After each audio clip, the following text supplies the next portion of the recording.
tugas kita kali ini membahas gagasan para pendiri bangsa tentang dasar negara. Siapa yang mau mulai duluan? Aku dulu. Jadi dasar negara kita Pancasila itu tidak muncul tiba-tiba. Para pendiri bangsa punya gagasan masing-masing waktu sidang. Oh ya, yang ramai banget itu kan. Kalau zaman sekarang mungkin kayak debat capres. Benar juga.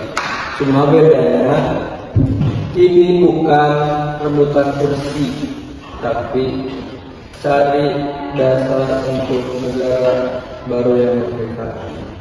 Nah, biar rapi, kita bahas satu persatu. Ilman, kamu jelaskan gagasan dari siapa dulu?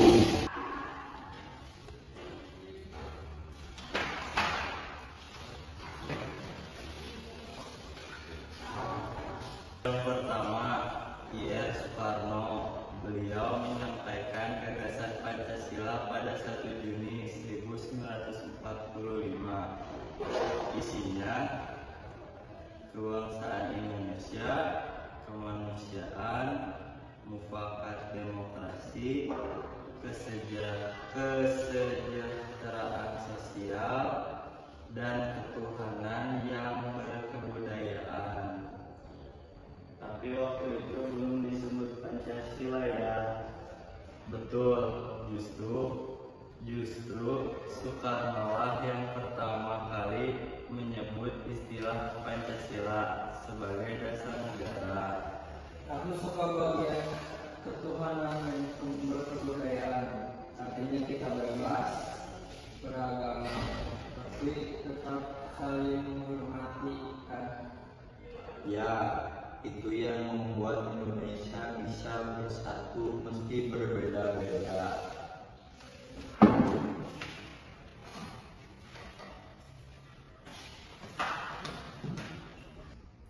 Selanjutnya Muhammad Yamin. Beliau mengusulkan 5 dasar juga. Yang pertama peri kebangsaan, yang kedua peri kemanusiaan, yang ketiga peri ketuhanan, dan yang keempat peri kerakyatan, dan yang kelima kesejahteraan rakyat. Mirip sama Pancasila ya, tapi bahasanya agak puitis. Wajar, Yamin itu sastrawan juga, jadi bahasanya penuh makna. Yamin menekankan pentingnya persatuan bangsa dan semangat kebangsaan yang kuat. Berarti sejak awal para tokoh itu sudah sepakat bahwa bangsa Indonesia harus bersatu dulu sebelum bicara hal lain.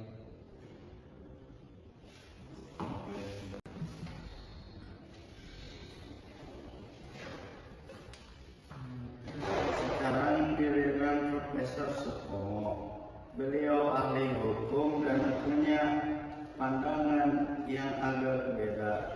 Supomo mengusulkan dasar negara yang disebut negara integralistik. Artinya negara rakyat adalah satu kesatuan yang tidak bisa dipisahkan. Jadi seperti tubuh ya, pemerintah itu kepala, rakyat itu bagian tubuh lainnya. Benar, Supomo ingin negara yang harmonis, tidak memihak kelas tertentu. Tapi ide itu kan masih perlu disesuaikan dengan demokrasi dan hak asasi manusia.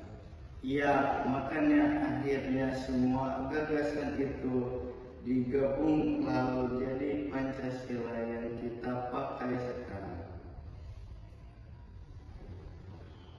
Jadi dari semua gagasan itu bisa kita simpulkan bahwa dasar negara kita lahir dari proses panjang dan penuh pemikiran hebat. Benar, Soekarno, Yamin, dan Supomo semuanya punya niat yang sama, ingin membangun Indonesia yang adil dan bersatu. Dan kita sebagai generasi muda harus terus menjaga semangat itu. Jangan cuma hafal Pancasila, tapi juga mengamalkannya. Setuju, jadi mulai hari ini aku janji nggak cuma hafal Pancasila buat upacara, tapi juga buat hidup sehari-hari. Itu namanya baru semangat pendiri bangsa.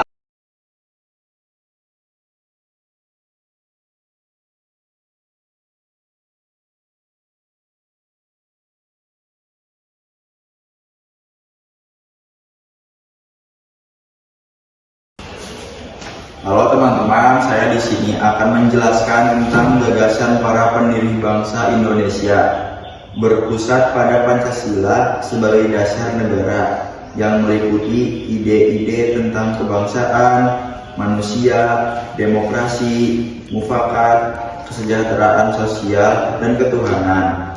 Gagasan-gagasan ini dirancang untuk menyatukan keberagaman Indonesia yang kaya dan menciptakan negara yang adil, demokratis, dan sejahtera.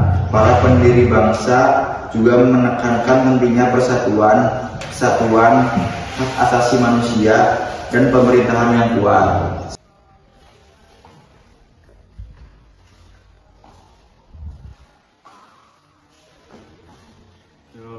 Contoh gagasan para pendiri bangsa tentang dasar negara Indonesia yang muncul pada masa sidang BPUPKI tahun 1945 dan proses perumusan Pancasila. Saya akan menyebutkan 1-5 dari gagasan I.R. Soekarno 1 Juni 1945. 1. Kebangsaan Indonesia. Indonesia harus berdiri di atas persatuan seluruh rakyat, bukan untuk satu golongan atau suku saja. 2. Kemanusiaan yang adil dan beradab. Semua manusia harus diperlakukan dengan adil tanpa diskriminasi. 3. Mufakat atau demokrasi. Pemerintahan dijalankan berdasarkan musyawarah untuk mencapai kesepakatan bersama. 4. Kesejahteraan sosial. Negara harus menjamin kemakmuran dan keadilan bagi seluruh rakyat. 5. Ketuhanan yang berkebudayaan. Masyarakat bebas memeluk agama masing-masing dengan saling menghormati. Sekian. Selanjutnya akan dibacakan oleh Salsan.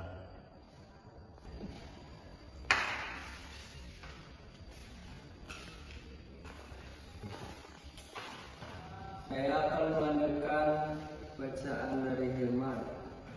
6-10 gagasan dari Muhammad Jamil. 6. Peri kebangsaan. Rasa cinta tanah air dan semangat nasionalisme sebagai dasar persatuan bangsa.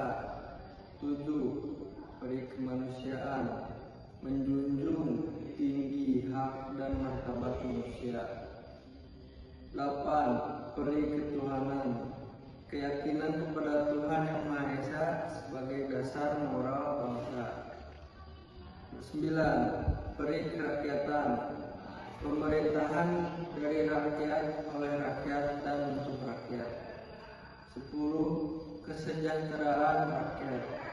Pemerintah harus memperjuangkan kemakmuran secara adil dan merata. Selanjutnya akan dibacakan oleh Tio.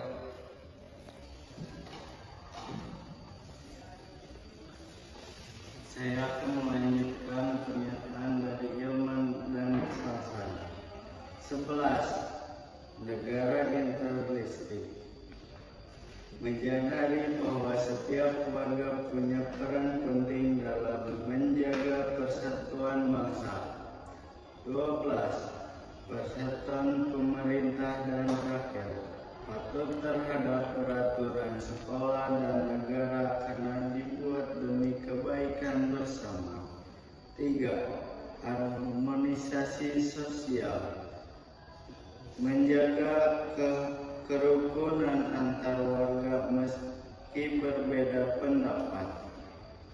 14. Kerjasama dan gotong royong, ikut membantu membersihkan kelas atau lingkungan tanpa disuruh. 15. Tidak mementingkan diri sendiri, mendahulukan kepentingan kelompok daripada kepentingan pribadi. Sekian dari saya. Sekian dari